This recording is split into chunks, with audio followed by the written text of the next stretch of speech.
6월 17일 토요일 죄로 말미암은 쇠잔함이란 제목으로 레위기 26장 27에서 39절의 말씀입니다.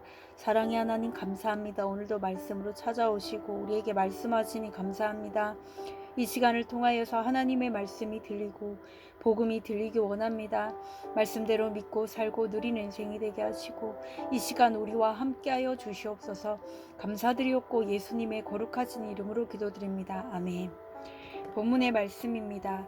너희가 이같이 될지라도 내게 청종하지 아니하고 내게 대항할진대 내가 진노로 너희에게 대항하되 너희의 죄로 말미암아 7배나 더 징벌하리니 너희가 아들의 살을 먹을 것이요 딸의 살을 먹을 것이며 내가 너희의 산당들을 헐며 너희의 분향단들을 부수고 너희의 시체들을 부서진 우상들 위에 던지고 내 마음이 너희를 싫어할 것이며 내가 너희의 성읍을 황폐하게 하고 너희의 성소들을 황량하게 할 것이요 너희의 향기로운 냄새를 내가 흠양하지 아니하고 그 땅을 황무하게 하리니 거기 거주하는 너희의 원수들이 그것으로 말미암아 놀랄 것이며 내가 너희를 여러 민족 중에 흩을 것이요 내가 칼을 빼어 너희를 따르게 하리니 너희의 땅이 황무하며 너희의 성읍이 황폐하리라.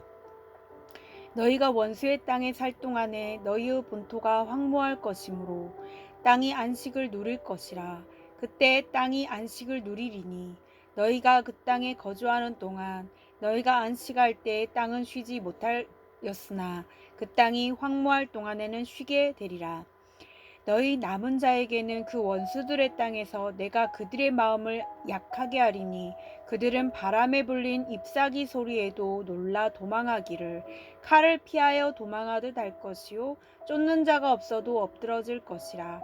그들은 쫓는 자가 없어도 칼 앞에 있음같이 서로 짓밟혀 넘어지리니 너희가 원수들을 맞설 힘이 없을 것이요 너희가 여러 민족 중에서 망하리니 너희 원수들이 땅이 너희를 삼킬 것이라. 너희 남은 자가 너희 원수들의 땅에서 자기의 죄로 말미암아 쇠잔하며 그 조상의 죄로 말미암아 그 조상같이 쇠잔하리라. 아멘. 도움말입니다. 우상들은 히브리 원어는 똥무더기와 같은 것을 의미합니다. 흠양하다는 재물을 기쁘게 받다, 냄새를 맡다라는 의미입니다. 황무하다는 논밭 따위를 거두지 않고 내버려 두어 매우 거칠다는 뜻입니다. 34절에 너희가 원수의 땅에 안식을 누리리니는 이 내용은 바벨론 포로기에 성취되었습니다. 쇠잔하다는 쇠하여 힘이 나 세력이 점점 약해지다라는 의미입니다. 본문 요약입니다. 재앙을 당해도 하나님께 청종하지 않고 대항하면 이스라엘 백성의 성읍과 성소가 황폐하게 될 것입니다. 하나님은 그들을 여러 민족 중에 흩으실 것이며 본토는 황무하여 그 땅이 안식을 누릴 것입니다. 원수들의 땅이 포로로 끌려간 자들을 삼킬 것이며 그들은 자기의 죄로 인해 쇠잔할 것입니다. 오늘의 중보기도입니다. 주를 믿는 부모들이 죄로 인해 쇠잔해졌을 때 회개하는 모습을 자녀들에게 보일 수 있게 하옵소서. 아멘. 본문 해설입니다. 첫 번째, 전쟁의 참혹한 결과 27에서 31절의 내용입니다. 전쟁이 일어나 이스라엘이 대적에 포위되어 전염병과 기근에 시달려도 하나님께 대항한다면 하나님은 진노로 대항하실 것입니다. 그러면 그들은 극심한 굶주림으로 자기 자녀를 먹게 될 것입니다. 이 말씀은 엘리사 때 아람 군대에 포위당한 북왕국 사마리아와 예레미야 때 바벨론 군대에 포위당한 남왕국 예루살렘에서 실제로 이루어졌습니다. 자녀를 위한다는 명목으로 하나님을 무시하는 것은 자녀의 살을 먹는 것으로 돌아옵니다. 적용 질문입니다. 가정의 전쟁에서 내 열심으로 자녀를 지키려고 하거나 일터의 전쟁에서 돈과 종교의 힘으로 이기려고 합니까? 하나님이 흠양하실 회개와 순종의 향을 가지고 나아갑니까? 두 번째, 황무함으로 인한 안식 32에서 35절의 내용입니다. 하나님을 멀리하고 말씀을 멸시하는 백성은 약속의 땅에서 쫓겨나 원수의 땅으로 흩어질 것입니다. 하나님의 백성에게 멸망과 포로 생활은 슬프고 아픈 일이지만 끝이 아닙니다.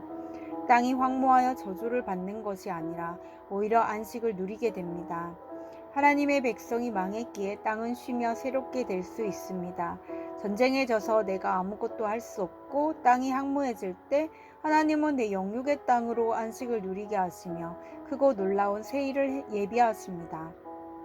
적용 질문입니다. 전쟁의 패배로 내 영육의 땅은 어떻게 황무해졌습니까? 땅이 황무함으로 그 땅이 어떤 안식을 누리게 되었습니까? 세 번째, 그 조상같이 쇠자남 36에서 39절의 내용입니다. 하나님은 포로로 끌려간 남은 자의 마음을 그 원수들의 땅에서 약하게 하실 것입니다.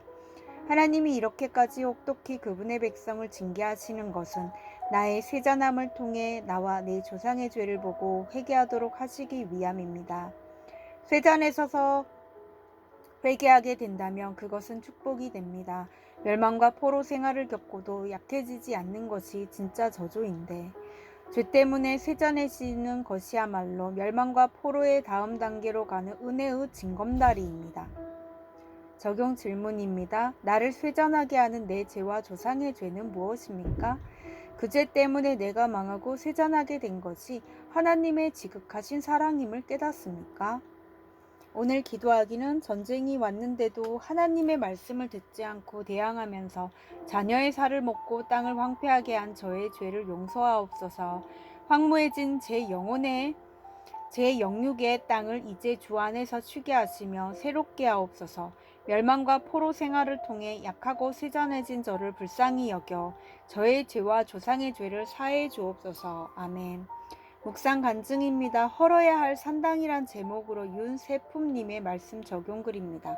저는 세 자녀의 엄마입니다. 아이들을 돌보며 공부를 도와주고 있지만 이제까지 내가 해왔던 공부와 내가 이루고 싶은 꿈을 바라보고 있으니 쫓는 자가 없어도 칼 앞에 있음같이 안식을 누리지 못하고 황폐한 마음으로 엄마의 때를 보내고 있습니다. 아이들도 이것을 알기에 제가 같이 있어도 엄마 우리 말에 귀 기울이지 않아 라고 합니다. 하나님은 주께 청종하지 않고 대항하는 제 죄의 징벌이 아들과 딸의 살을 먹는 것이라고 하십니다. 그리고 최근 사춘기 자녀를 통해 이 징벌이 드러나게 하셨습니다. 저는 둘째 딸의 방이 너무 지저분하여 치울 때마다 잔소리를 했습니다. 그랬더니 어느 날부터 둘째는 방문을 닫고 아무도 안에 들어오지 못하게 했습니다. 자녀의 닫힌 방문과 마음의 문을 열고자 저는 그동안 교회 공동체에서 들은 말씀과 나눔을 떠올리며 입 다무는 적용을 했습니다.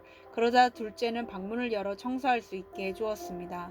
돌아보니 저는 엄마로서 둘째 방에 들어간 것이 아니었습니다. 난 이런 일할 사람이 아닌데 라는 마음에 청소하며 쓰레기를 치우는 것에 생색과 억울함이 가득했습니다. 둘째의 사춘기를 통해 저의 산당이 헐리고 분향단이 부서졌습니다. 저의 판단의 산당과 옳고 그름의 분향단이 부서질수록 둘째는 제게 마음을 더 열었고 딸과 저의 마음속 깊은 이야기도 나눌 수 있게 되었습니다. 그럼에도 저는 여전히 제가 성읍을 쌓아온 방식대로 살라고 자녀들에게 요구할 때가 있습니다.